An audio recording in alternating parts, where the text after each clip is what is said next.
Hello, in front of me I've got Baseus Bowie H1. In this video I'll show you the buttons controls.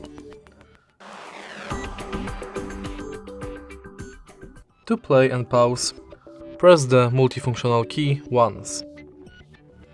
To select previous song, press and hold volume minus button for around 2 seconds. To select next song, press and hold the volume plus button for around 2 seconds. To decrease volume, press minus button once. To increase it, press plus. To activate voice assistant, triple press multifunctional key. To enter pairing mode, press and hold ANC button for 2 seconds.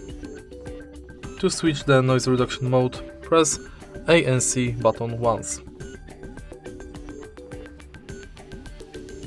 In calls, press multifunctional button to answer or hang up the call.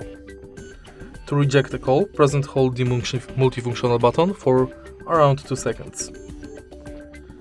And that's basically it. If you find this video helpful, please leave like, comment and subscribe.